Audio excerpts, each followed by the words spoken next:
Hello दोस्तों, मैं doctor Anil Kumar Jain आज एक नए टॉपिक के साथ। आज का हमारा टॉपिक है प्लेटो।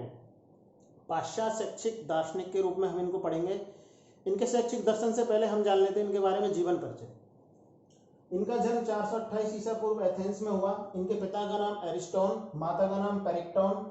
सुकरात से इनकी मुलाकात हुई जब इनकी उम्र 20 साल की थी। 8 वर्ष तक इन्होंने सुकरात के निर्देशन में अध्ययन का कार्य किया। सुकरात को प्राण दंड दे दिया गया 399 ईसा पूर्व को, क्योंकि सुकरात खुले विचारों वाले दार्शनिक थे और वहां पर उस समय प्रजातंत्र था जो कि मूर्खों का शासन कहा जाता था। उन्होंने इनको प्राण दंड दे दिया गया। इससे इनको गहरी मानसिक वेदना हुई और ये देश छोड़ करके लंबी यात्रा पर चले गए। इन्होंने मिस्र, सिसिली, इटली वगैरह जैसे देशों का यात्रा की और 367 ईसा पूर्व अपने देश में वापस आए। इन्होंने देश में वापस आकर के एक एकेडमी नामक संस्था या विश्वविद्यालय की स्थापना की। वहां पर रहकर के इन्हें आजीवन प्रधानाचार्य के रूप में कार्य किया। अरस्तु ने भी यहीं पर रहकर के शिक्षा प्राप्त की। स्त्री पुरुष दोनों को समान शिक्षा का अधिकार था। संस्थान में रहकर के इन्होंने लेखन कार्य भी किया। इस दौरान इन्होंने बहुत सारी पुस्तकें लिखी और 347 ईसा पूर्व में 80 वर्ष की उम्र में इनका देहांत हो गया। इनकी कुछ रचनाएं हैं: the Republic, Apology, the Laws, Crito, the Statesman, Critias, Symposium, ये आदि इनकी कुछ रचनाएं हैं। अब आते हैं हम इनके शैक्षिक दर्शन पे।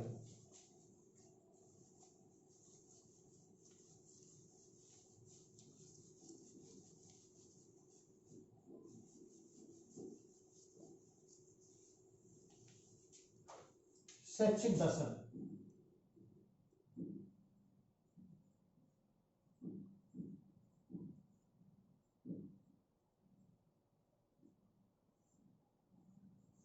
प्लेटो कहते थे कि राज्य का निर्माण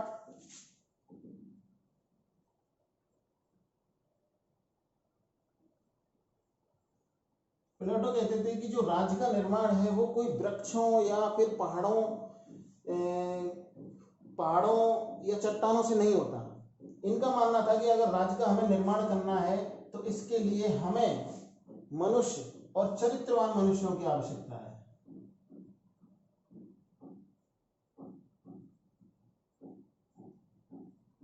मतलब ये कहते थे कि चरित्रवान मनुष्यों के द्वारा ही राज्य का निर्माण होगा और ये चरित्रवान मनुष्य हम किससे प्राप्त कर सकते हैं? शिक्षा के द्वारा।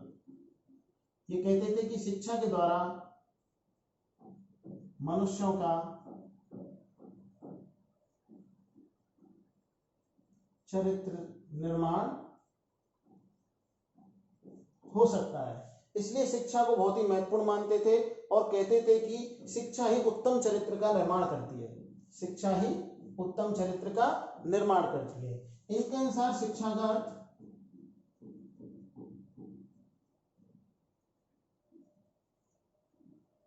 प्लेटो कहते थे कि शिक्षा वह है जो कि नैतिक प्रशिक्षण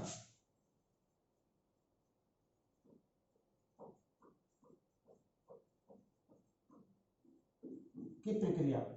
ये शिक्षा को मानते थे कि शिक्षा नैतिक प्रशिक्षण की प्रक्रिया है जिससे सद्गुणों का विकास होता है। सद्गुणों का विकास होता है। इन सद्गुणों में हम कह सकते हैं कि जैसे बुद्धिमत्ता, न्याय, साहस, बुद्धिमत्ता, न्याय, साहस, संयम, ये कुछ क्या है? सद्गुण। और ये सद्गुण किससे प्राप्त होते हैं? शिक्षा से। तो ये कहते थे कि शिक्षा नैतिक प्रशिक्षण की प्रक्रिया है, इससे सद्गुणों का विकास होता है, या हम कह सकते हैं कि अच्छी आदतों का विकास होता है। इनके अनुसार शिक्षा यही थी। आगे बढ़ते हैं।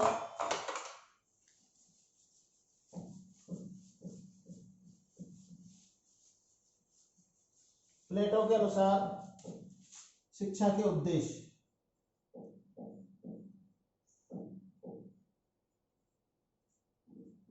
ये कहते थे कि शिक्षा ऐसी होनी चाहिए जो राज्य की एकता बनाए रखे और उसकी रक्षा कर सके। कि शिक्षा ऐसी हो जो राज्य में एकता स्थापित करे और रक्षा कर सके। दूसरा उद्देश्य था गुणों व दक्षताओं का विकास। कि शिक्षा ऐसी हो जो गुणों और दक्षताओं का विकास करे। तीसरा इन्होंने माना कि शिक्षा ऐसी होनी चाहिए जो कि व्यक्तित्व का संतुलित विकास करे। शिक्षा ऐसी हो जो व्यक्तित्व का संतुलित विकास करे। तीसरा इन्होंने माना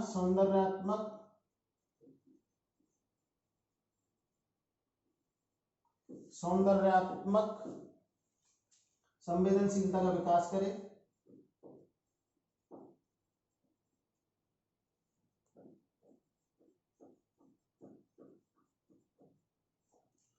अगला इन्होंने माना कि सत्यम शिवम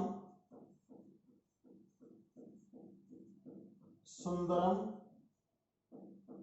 जैसे शाश्वत मूल्यों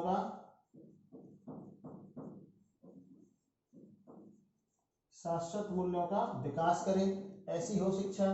इसके अलावा इन्होंने माना कि स्वशासित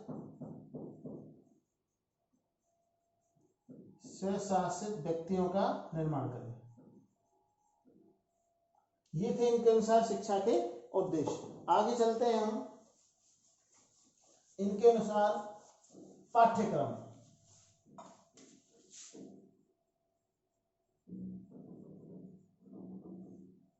इन उद्देश्यों को पूरा करने के लिए इन्होंने पाठ्यक्रम का स्वरूप तैयार किया। इन्होंने पाठ्यक्रम को 3 भागों में बांटा।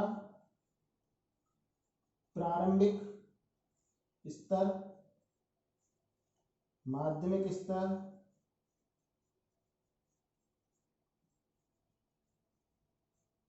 उच्च स्तर। इन्होंने तीनों स्तरों पर अलग अलग पाठ्यक्रम का स्वरूप स्थापित किया। प्रारंभिक स्तर में ये मानते थे कि व्यायाम,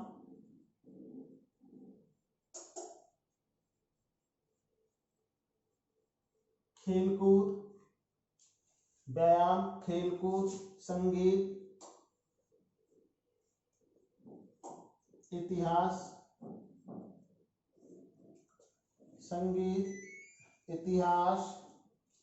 गणित, विज्ञान,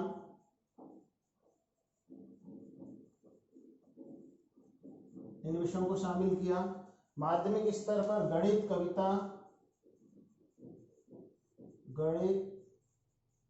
कविता, संगीत,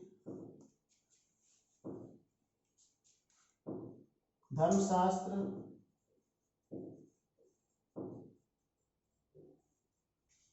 सैन्य प्रशिक्षण,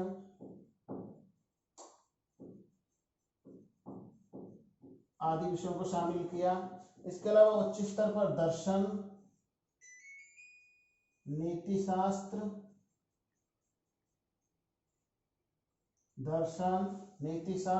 कानून, मनोविज्ञान व आध्यात्म शास्त्र,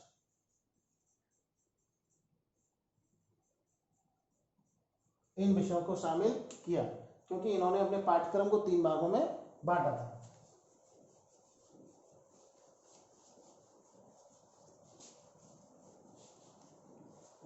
आगे आते हैं प्लेटो के अनुसार शिक्षण विधियां।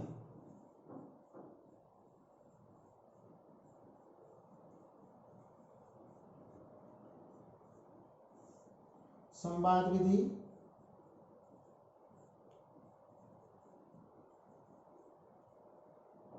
ये प्लेटो ने ही दी थी। संवाद विधि, प्रश्नोत्तर विधि,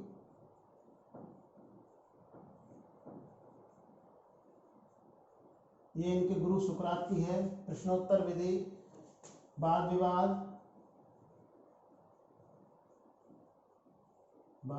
विधि, खेल विधि,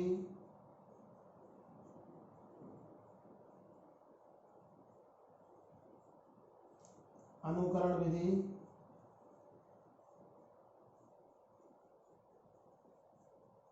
स्वाध्याय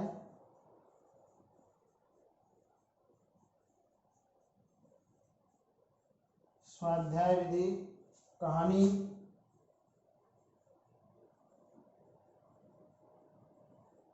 विधि, वार्तालाप विधि, ध्यान, मनन, स्मरण, ध्यान, चिंतन, इन विधियों को भी इन्होंने शामिल किया।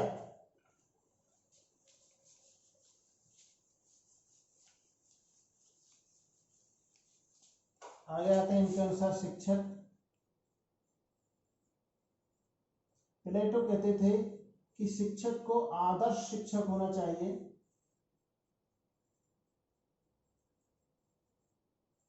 आदर्श शिक्षक जिसके अंदर आदर्श गुण समाहित होने चाहिए।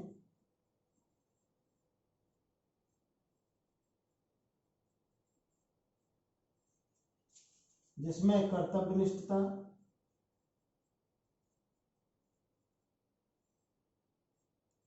ईमानदारी,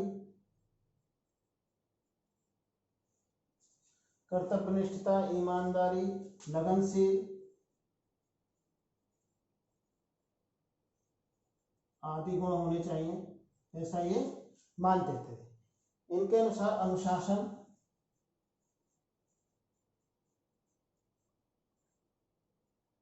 प्लेटो कठोर अनुशासन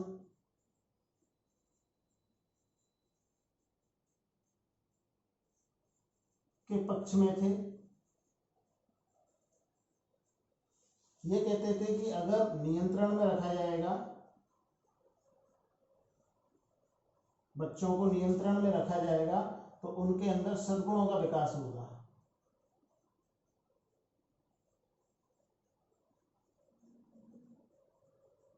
सद्गुणों का विकास होगा। इसके अलावा वो सामाजिक अनुशासन, जो कि समाज की तरफ से रहता है, समाज के नियम कानूनों को माना, सामाजिक अनुशासन और आदेशात्मक अनुशासन,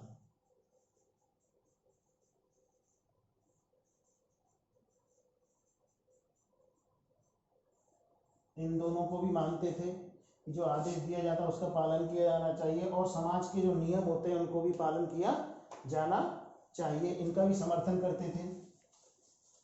ये था इनके अनुसार अनुशासन। अब आते हैं इनके अनुसार लास्ट विद्यालय।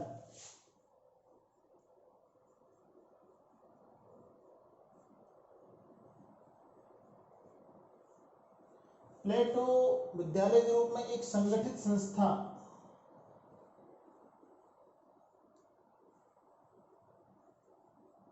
के पक्ष में थे कि विद्यालय एक संगठित रूप से होना चाहिए, संगठित संस्था के रूप में होना चाहिए। इसीलिए इन्होंने, आपको पता है, एकेडमी संस्था की स्थापना की।